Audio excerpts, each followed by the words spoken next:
নমস্কার সবাইকে, এনিস ডেইলি লাইফে সবাইকে স্বাগতম জানাচ্ছি। আজকের ভিডিওটা আমি এখান থেকে শুরু করছি। তো সকালে অনেক বৃষ্টি পড়েছিল, ঘুম থেকে উঠতেই ইচ্ছে করছিল না, তারপরেও কিছুই করার নেই, ঘুম থেকে একটু উঠতেই হবে। তো ঘুম থেকে উঠে সকালের বাসি কাজ সেরে এদিকে চা খাচ্ছিলাম আর বৃষ্টি দেখছিলাম।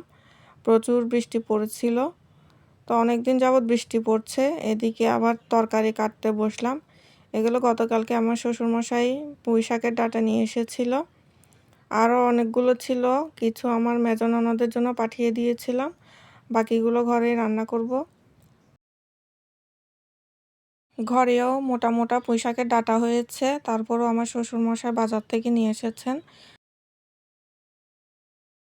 প্রতিদিন এটা সেটা রান্না করতে করতে পুঁই শাকগুলো তোলা হয় না, তার খাওয়াও হয় না।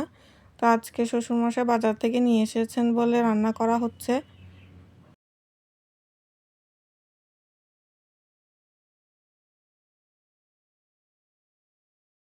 পুঁই শাকগুলো দেখতে কিন্তু খুব সুন্দর, ডাঁটাগুলো একদম নরম নরম, খেতে কিন্তু খুব ভালো হবে।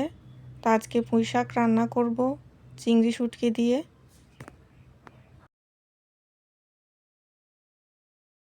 মা কাঁঠাল পাঠিয়েছিল ভাইকে দিয়ে, কাঁঠালগুলো পেকে গেছে দুটোই, তো এখানে কাঁঠাল নিয়েছি খাওয়ার জন্য। দেখতে কিন্তু খুব সুন্দর, লোভনীয় লাগছিল।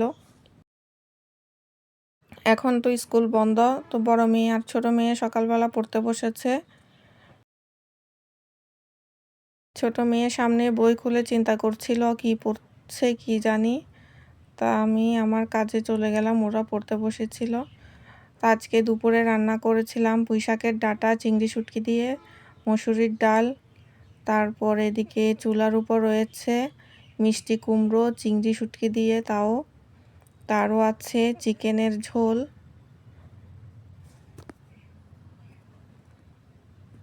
বরমশাই শুধু পাতলা ঝোলটাই পছন্দ করেন, মাংসটা কম খান, আলু আর ঝোলটাই বেশি পছন্দ করেন, তাই তার জন্য ঝোলটা একটু বেশি দেওয়া হয়। এদিকে বিকেলবেলা পিঠের প্রস্তুতি চলছিল। পিঠে বলতে বিনি চালের পিঠে। এখানে আমি বিনি চাল, কলা আর গুড় নিয়েছি, সব একসাথে মেখে রেখে দিব কিছুক্ষণের জন্য। এদিকে নারকেল ফাটানো হচ্ছে, নারকেল ফাটিয়ে নারকেলের জলগুলো নেওয়া হয়েছিল, কিন্তু এখানে খাওয়ার মতো কোনো জল ছিলই না। তো এখানে আমি কলা পাতা নিয়েছি পিঠা তৈরি করার জন্য। এগুলো হচ্ছে আমাদের পার্বত্য অঞ্চলের পাহাড়িদের পিঠা, বিনি পিঠা। এটা আমার সব থেকে সহজ লাগে পিঠাটা তৈরি করতে।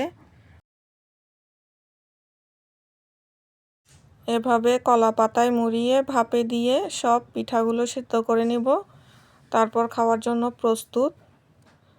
তো বন্ধুরা, আজকে এই পর্যন্ত। সবাই অনেক ভালো থাকবেন, সুস্থ থাকবেন। সে পর্যন্ত আমার চ্যানেলের পাশে থাকবেন। আর আমার ভিডিওগুলো যদি আপনাদের ভালো লেগে থাকে, অবশ্যই আমার চ্যানেলটা সাবস্ক্রাইব করে দিবেন।